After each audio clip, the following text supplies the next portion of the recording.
Yeah. Steve, you won the toss, chose to bat, and the reason for that.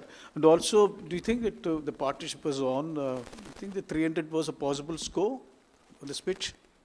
Yeah, I think the toss was the right decision. I think we had our opportunities throughout to post something up above 300. We were probably just that one wicket down, too many at a few stages throughout the innings. You know, if we extended one of those partnerships a little bit, we're probably getting up 290, 300, and, you know, we're putting a bit of pressure on the scoreboard. So it's clearly, you know, not the easiest wicket to bat on. You know, the square block as a whole, I think, has seen a lot of cricket over the last couple of months. We can see it's pretty tired, and, you know, that's probably the reason why we haven't seen a score above 300 in the tournament here so far. So, you know, we did a reasonable job, but, you know, we probably just lacked a couple of those partnerships, just dragging out a little bit further to get us up somewhere near 300 or just above. Steve, you obviously played down the significance of India playing all their group games here, but now we're at the end of the game. Do you think it played a part at all? Yeah, look, I'm not buying into it. I think it is what it is.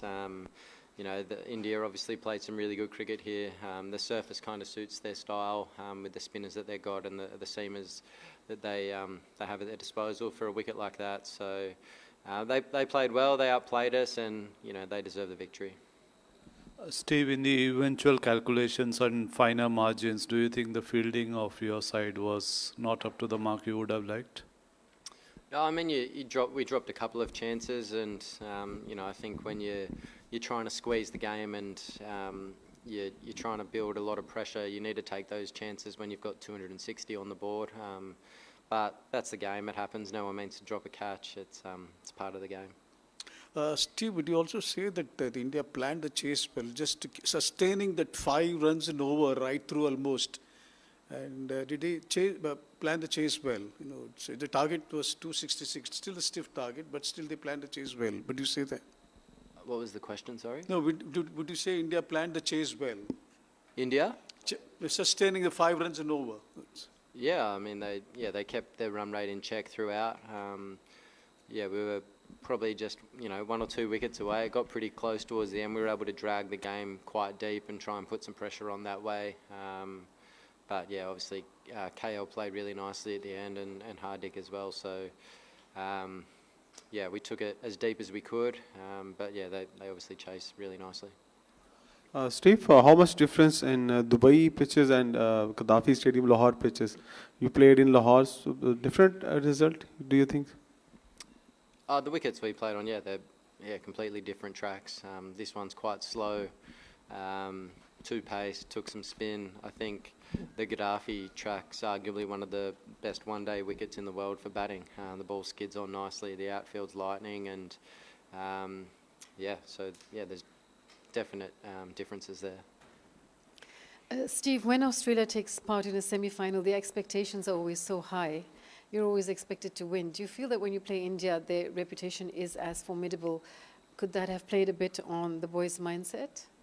Not really. I mean, I think we've got pretty good records in big games, in ICC events, and you know, I thought the guys turned up and did a really good job. There's obviously a bit of inexperience in our team, particularly our bowling attack.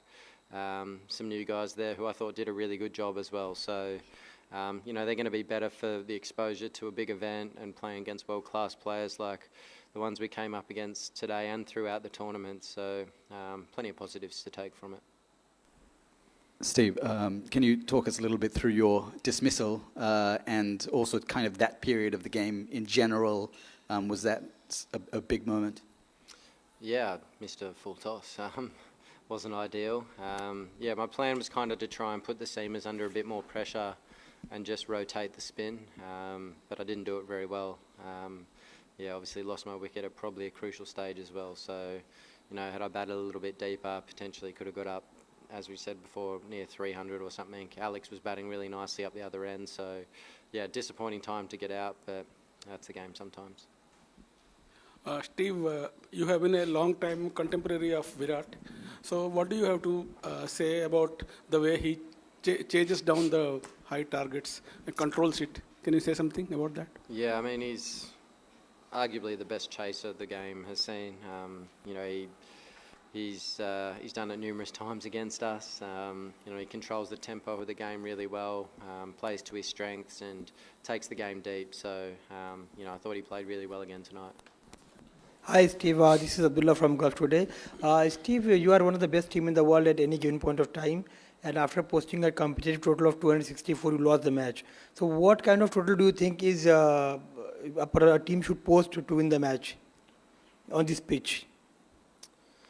I mean, that's a difficult question. I think,